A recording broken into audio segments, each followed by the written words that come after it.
मी आता या नवीन महाबळेश्वर हा मोठा प्रोजेक्ट आहे, याच्या मागे मी लागलेलो आहे. मी गावी आलो की लोक म्हणतात नाराज झाला. मला तर या प्रकल्प पूर्ण करण्यासाठी अनेक वेळा गावाला यावं लागेल, या भागामध्ये फिरावं लागेल, बरोबर ना.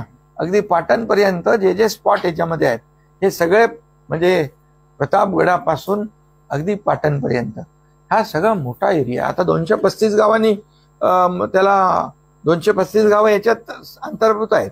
295 गावांनी आणखी मागणी केलेली आहे.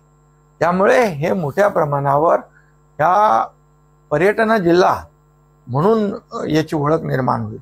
आणि त्यासाठी जे एफर्ट्स घ्यायचे आहेत ते इथला मी भूमिपुत्र म्हणून मला घ्यावे लागतील.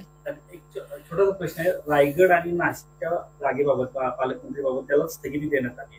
खरं तर मी त्या ठिकाणी आपण म्हणजे उमेदवार आपलेच इच्छुक होते याबाबत चर्चा होती, दोघावले होईल, त्याच्यावर मार्ग निघेल. आता काही काळजी करू नका. बघा, तुम्हाला सगळ्या जेवढ्या चिंता आहेत त्याच्याविषयी तुमच्या चिंता प्रश्न आपाप सुटतायत की नाही.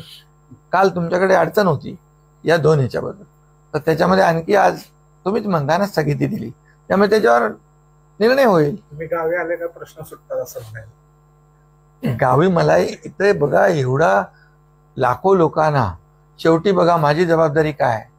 माझा एकच उद्देश आहे, या भागाचा कायापालट करणे, संपूर्ण विकास करणे. महाराष्ट्रामध्ये तर अनेक अशी जे जे पर्यटनाला चालना देणारी, वाव देणारी ठिकाणं आहेत त्यांना तर डेव्हलप करणारच.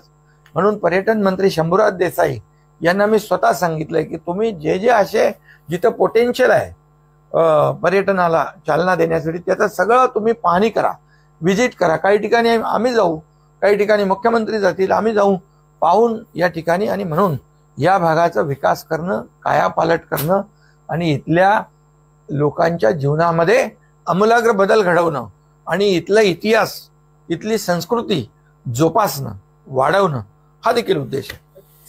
महायुतीच्या मध्ये पक्षांमध्ये कोणतीही हालबेल किंवा नाराजी नाही असं म्हणायचं, कारण आता जे काही नाराजी. तुम्हाला काही असं तुम्हाला का प्रश्न पडतो? तुम्हाला प्रश्न जेव्हापासून निवडणूक झाल्यापासून तुम्हाला तिकीट वाटपापासून पण सगळे प्रश्न सुटत गेले आहे की नाही. मंत्रिमंडळापासून ते सुटले, आता पालकमंत्रीपासून ते सुटले.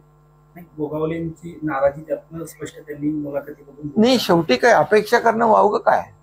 शेवटी त्यांनी अनेक वर्ष रायगडमध्ये काम केलंय. म्हणजे अपेक्षा ठेवणं, मागणी करणं त्याच्यामध्ये काही चुकीचं नाहीये. त्यामुळे महायुती जी आहे, मी आहे, आमचे मुख्यमंत्री आहेत आणि दुसरे आमचे उपमुख्यमंत्री, आम्ही बसून त्याच्यावर